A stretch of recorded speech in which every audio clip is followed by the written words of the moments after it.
Arratsaldeon guztiei eta lehenik eta behin, eskerrak eman nahi dizkiet antolatzaileei gonbite honengatik, gehiago kontutan hartu talde batetik jatorrizko asmoa beste bat izango zela, eta bestetik,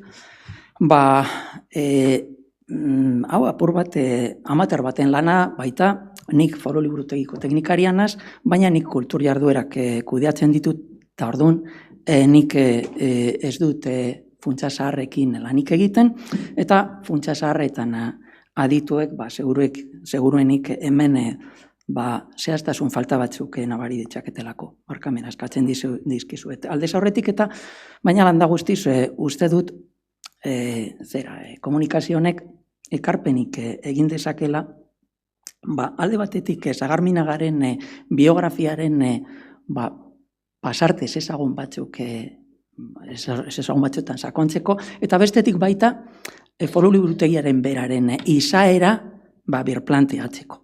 Ona hemen komunikazionen gidoia, tamalez ez dut astirik eukiko prestatutako hainbat puntu garatzeko, baina bai etzen nahi nukeela gitzienez azalpenaren ardatz nagusia ulertzea. Baina puntu asko geratu behar izango dira idatzizko testuarentzako. Nor zen Fidel de Sagarminaga, hemen guztiok neu baino beto batzuk gainera ezagutzen duzue, beraz zer esanik ez dago. Bai, gogoraraz egin behar da, zelan bera hiltzean, 1884an, ondorengo zuzenik gabe, bere ondorengoek, Aldundiari eskaini ziotela doaitzan bere liburutegi partikularra, baldintza jakin batzutan. Hor duzue baldintza horietako batzuk, doaitza hori izango zen egungo Foru Liburutegiaren kimua, hau da, aldez aurretik Aldundiak bazituen liburu batzuk, erabilpen partikularretarako, hau da, bere langileen erabilpenerako, baina ez zeukan liburutegi bat zerbitzu gisa. Eta orduan, doaitza hau izango zen egungo zerbitzu publikoaren kimua. Eraberean ere, eta lehenbiziko antolaketa egin ondoren, bere lehenbiziko antolaketa sarduratutako Carmelo Etxegaraik aurkeztu zuen 2 urte geroago, Aldundiaren aurrean txosten bat, eta hori ze izan da, orain arte, Sagarminagaren bilduma ezagutzeko izan dugun iturri bakarra. Eta txosten horren arabera, egungo Foru Liburutegiak hartu zuen hasieratik egungo izaera, non liburutegi patrimonial gisa aurkezten den, eta euskal gaiak lehenesten dituen. Izan ere, gaur egunera arte oroar mantendu egin da izaera hori, eta gaur egunera arte mantentzen dira bi atal, alde batetik atal orokorra eta bestetik euskal atala. Hasierako puntura itzultzen, gogorarazten dut berriro, zelan akorde hori, zein izan zen, bilduma hori, jatorrizko bilduma hori batera mantentzearena, eta bere Sagarminagaren izena eramatearena, baina Aldundiak berehala kasurik eginez, eta berehala gainerako liburuekin batera, hau da, handik aurrera eskuratzen hasiko zen liburuekin batera nahaztu egin zituen, eta orduan, kontutan hartuta, Sagarminagak ez zuela ex libris edo antzeko jabetza markarik erabili, gaur egunera arte, ezin jakin zeintzuk diren Sagarminagaren jatorrizko funtsak. Egoera hori berriki aldatu da, duela gutxi, artxibategi administratiboan aurkitutako katalogo zahar batzuei esker. Alde batetik egileen eta izenburuen katalogoa, baina hau apur bat berantiarra da, eta hori nuen erabili. Baina beste hau berriz, baietz garaikidea da, eta hau izan da komunikazionen hipotesia eta langustia ahalbidetu duen lehen gaia. Ez daukat astirik sakontzeko katalogo hori lantzen izandako zailtasunak idatzizko testuan agertuko zaizue. Baina katalogo horretan agertzen dira 8.000 liburuki inguru. Hau da, ez da bilduma, ez da Dohaitza osoa, ez da Sagarminagaren liburutegi osoa. Berehala Dohaitza izan eta handik gitxira, artxibategira eraman ziren 100 liburuki, baina askoz garrantzia handiagokoa da gogoraraztea Dohaitza izan eta berehala 3.000 liburuki kutxetan geratu zirela, zeragatik kokapen desegokiak izan zituelako Dohaitzak, hasiera baten egon zen egungo Euskaltzaindiaren egoitzan, egoitza desegokia, han hirugelatako apalategiak gordegin ziren liburutegiaren txat, baina guztiak ez ziren sartzen, da orduan gainerakoak beste toki baten apalategirik gabe gordegin ziren, eta handik gitxira gainera egungo jauregira eraman ziren, han ere goiko solairutik bekora mugitu egin zen, eta orduan labur bilduta. 3.000 liburuki ahaztuta egon ziren 1908 arte. 3.000 liburuki horiek gaur egun foru liburutegian daude, baina 1908 arte ez ziren eskuragarri egon, eta hori aintzat hartu behar da Etxegarairen txostena aztertzerakoan.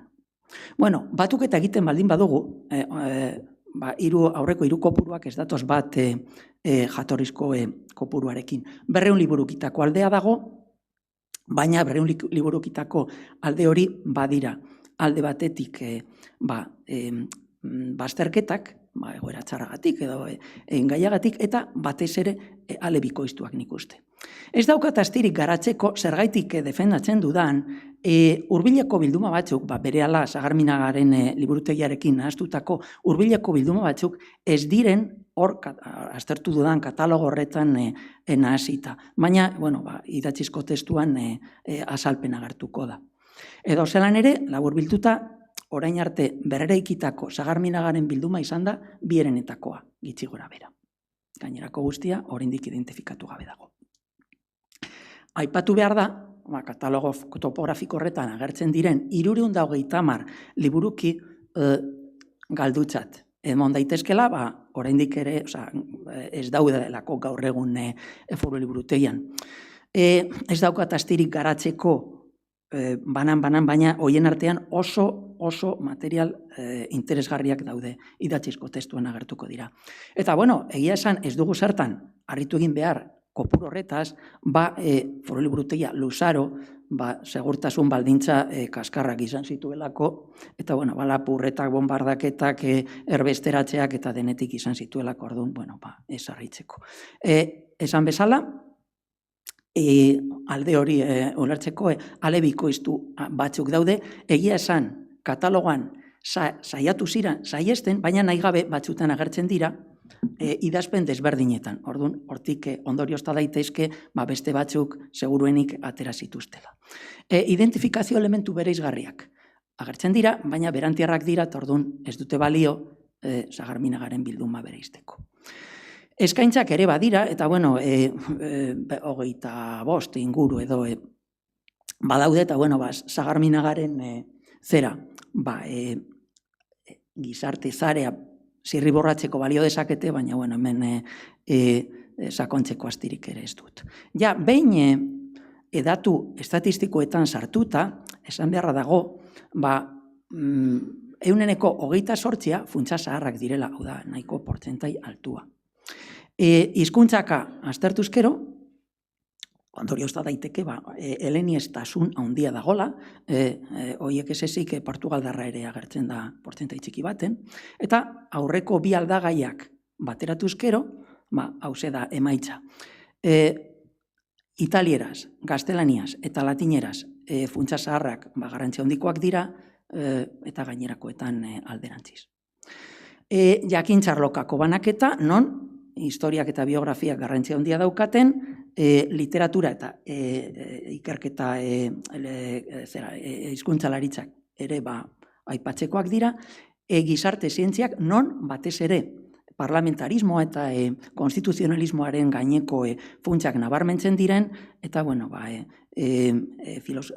erlijioaren gaineko funtsak ere badiren. Bueno, oso pasarte bitxia da, oso datu esanguratsua da, esan nahi dute, Sagarminagaren pasarte ezezaguna den bere ustezko literatur saletasun ezezaguna ezagutzeko, baina, idatzizko testuan begiratu beharko. Tipologiari dagokionez, monografiak nagusi, igual pentsa ziteken edo aurriku ziteken aldizkariak garrantzi handiagokoak izango zirela, baina, sikiera esan beharra dago, La Unión Vasco Navarra egunkariaren ale oso bat badagola. Eta hemen gauza bitxi bat, enaz zehazki sartuko, baina baiet esan beharra dago, katalogoko aldizkarietako ezaugarri amankomunetatik abiatuta, berreraiki ahal izan direla, kutxetako funtsak, hau da, katalogoan agertzen ez diren aldizkari batzuk, baina egun Foru Liburutegian daudenak. Katalogoko aldizkarietako ezaugarrietatik abiatuta.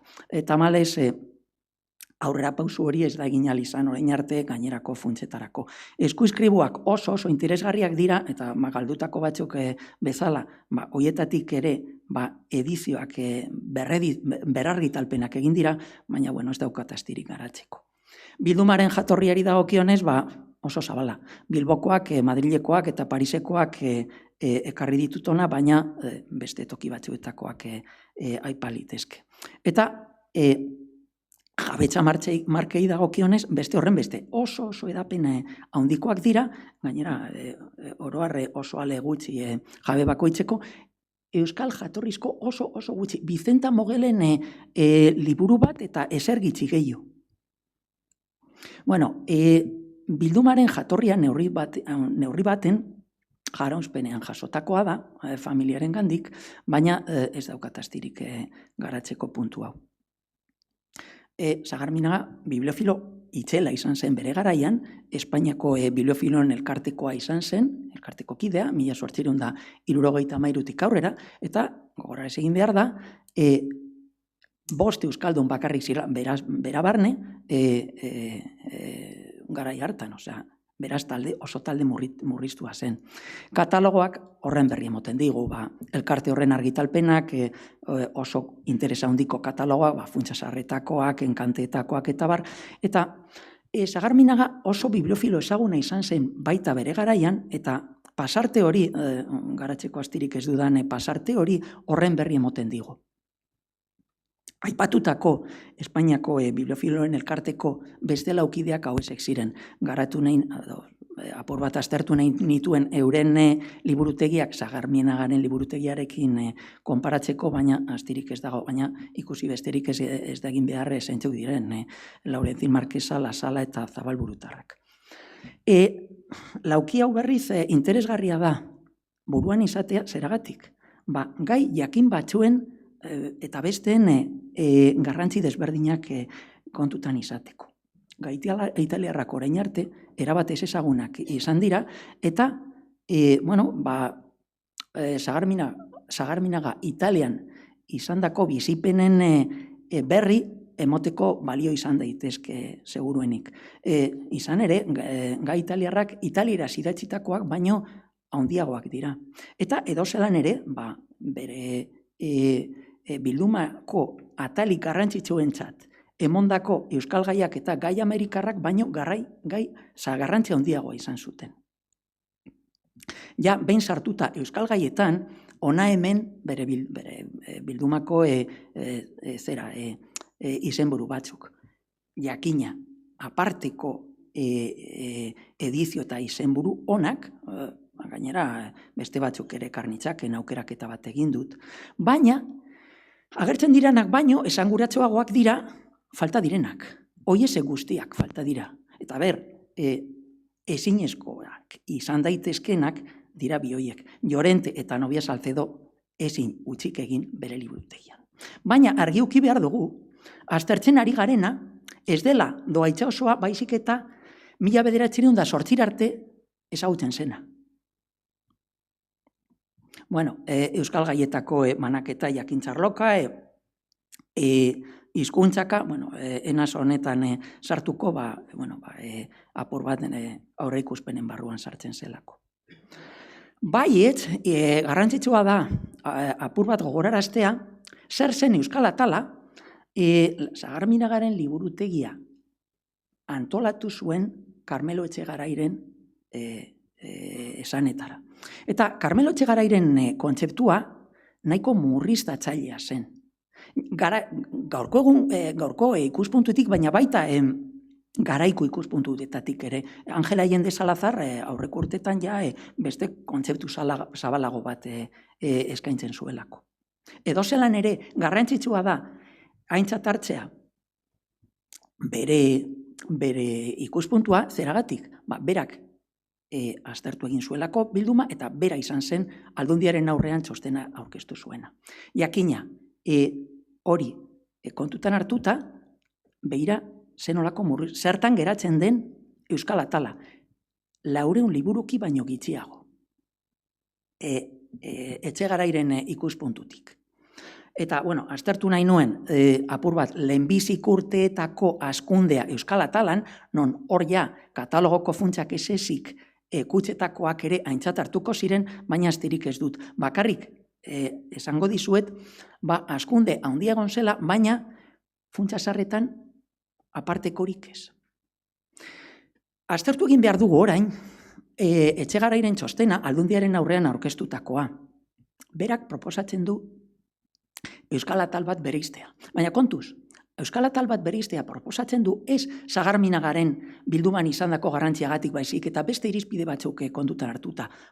Ikertzaileen beharrak, Aldundiaren eskuetan egoteagatik eta Sagarminagaren profila kontutan hartuta. Are gehiago, Indietako atal bat bereiztea ere proposatzen du, baina ikusi dugu zenolako garrantzi gitxi zeukan Ameriketako atala Sagarminagaren bildumaren zati horretan. Gainerako atalak baietz bat datozela sailkapen amartar unibertsalaren araberako sailkapen horrekin. Baietz apur bat zalantzetan, edo daigarria egin dakiguke berak zalantzetan jartzea, historiaren gaineko atal berezi bat sortzea. Kontutan hartuta gaur egungo ikuspuntutik nahiko atal handia zela, baina aintzat hartu behar dugu, gaur egun historia txatu ulertzen duguna eta duela 120 urte Etxegaraik ulertzen zutena ez direla gauza bera. Gai batzuk egun historiakoak direnak garai hartan gaurkotasunekoak gaiak ziren. Ez daukat astirik hauek garatzeko, beste liburutegi garaikide batzuk konparatzekoak ziren Sagarminagaren bildumarekin, baina hauen zenbaki batzuk bai aintzat hartzekoak dira zeragatik. Etxegarai txostena idatzi eta handik bilabetetara Menendez Pelai hori idatzitako gutun baten hauze esaten zuen. Liburutegi osoko eskasena Euskal Atala zela. Eta are gehiago, berak proposatzen zuen Sagarminagaren liburutegia esesik, formakuntza eta kalitatearen liburutegiarenak gehitu, hau da, desagertuta zegoen lehen Bilboko herri liburutegia izan zena, eta baita Bilboko udalaren liburutegiaren kimoa izango zen Camilo de Villabasorena. Eta hirurak batera batzea. Jakina, hori, ezen gauzatu, baina Etxegaraik bazekien zer egiten zuen, eta bazen 3 bildumak ezagutzen zituen, eta bazekien Sagarminagaren funtsa berrietan, Euskal Atalaren funtsa berrietan gabezi batzuk zeudela, eta orduan osatu nahi zituen beste hoiekin. Are gehiago, 1906an hauzeiz idazten dio Etxegaraik Julio Urquijori. Euskal Atala antolatzen ari dela eta liburu gutxi daudela, baina espero duela Aldundiak gehiago eskuratzea. Ez dakigu ondo, Aldundiak bere egitasmoak asebete ote zituen, baina daigarria da zelan 1906an Etxegaraik nahi zuela Euskal Atalaren katalogoa lehenbailen inprimatu eta argitara emotea, eta katalogo hori esen argitaratu 1906an baizik eta 1919an, eta gainera ez bere eskuetatik baizik eta bere ondorengoa izandako Dario de Areitioren eskutik. Nortzu izan ziren honen guztiaren onuradunak, jakina, lehenik eta behin Karmelo Etxegarai bera, bere neurrira egindako liburutegi bat antolatu zuelako. Hau da, hortik aurrera ikertzailei zuzendutako liburutegi bat izango baizen, non euskal gaiak lehenestuko ziren. Horri lotuta, lan hori Etxegarairi esleitu zioten eren onura ere izan zen, batik bat Urkijo kondearena bera bezala ikertzailea, eta Aldundiko presidentea 1905 eta 1907 non lehenbiziko aldiz liburutegia, egungo foru liburutegia, publikoarentzat ireki zituen ateak. Are gehiago, nortzu gehiago, Bizkaiko monumentuetako batzordekideak. Hauekin batera, baita Fernando de la Cuadra Salcedo, Carlos Plaza, hau da, hauen hurbilekoak. Izan ere, euren batzorde honen bilerak antolatzen ospatzen ziren lehenbizik urtetan foru liburutegian bertan. Euren erabilpen pribaturako kontua izan zen. Ameriketako atala esen gauzatu, baina oso testu inguru, bukatzen dute, esen gauzatu, baina oso testu inguru desberdin baten, 1954an, Ignacio Urkijo, hau da, Julio Urkijo eta Urkijo kondearen jobak, Instituto Vascongado de Cultura Hispánica sortu zuen apur bat, Ameriketako atal horren espiritua berpisteko asmoz. Instituto horren emaitzen artean, lehenbizikoetakoa izan zen herri liburutegi bat sortzea, gerraosteko Bilbon aintzindaria izan zena. Eta ekimen horretan, partaidetza handia izan zuen baita, Bizkaiko kultura batzordeko presidentea izan dako Fernando Etxegarai, hau da, Karmeloren semea. Fernando Etxegarai ere proposatu zuen bere lehengusua foru liburutegiko zuzendari gisa Areitioren ordez. Eta ja, bukatzen dut. Zalantza pare bat, edo zalantza bat. Ezagutzen dugun katalogo hori adierazgarria ote da Sagarminagaren bilduma osoarena? Zalantza hori beti izango dugu eta mantentzen dut oraindik ere, zeragatik ez dakigulako zein irizpide erabili ziren kutxetan liburuak sartzeko. Dauzkadan, datu batzuk kontrako emoten dute, eta hauesek dira, osatu gabeko zenbait liburukitako lanek, egun, falta diren lanak foru liburutegian daude. Horrek kontrakoa emoten du. Beste horren beste, esan daiteke eskaintzen eta bestelako familia berizgarriekin. Identifikatutako bieren dira katalogan agertzen direnak. Eta ja, amaitzeko, hemetik aurrera egin beharreko eginkizunak orain arte egindakoan sakontzeko, zera da. Alde batetik, oraindik ere deskribatu gabe dauden 400 funtsen aztertzea, ze oraindik ere 19. mendeko atal orokorreko 400 erregistro behar bezala katalogatu gabe daudelako. Dena dela, alearen erregistroren ordez, erregistro bibliografikoa erabili behar izango dugu funtsak erabiltzeko. Alde batetik, 300 liburuki galdu egin direlako, eta bestetik, gaur egun, foru liburutegian, kopia bat baino gehiago dagoenean, kasu guztietan enazelako gauza izan, zein kopia zen doaitzakoa identifikatzeko. Edo zelan ere, aurrerapenik handiena, etorriko da, oso lan neketsua eta zaila izango dena hemetik aurrera egitekoa, 3.000-tik gorako aleak identifikatzeko azalestapen jabetza marken edo antzineko signaturen bidez. Dena dela, argi uki behar dugu, bilduma osoa sekula ez dela zerrendatu ahal izango. Eskerrik asko.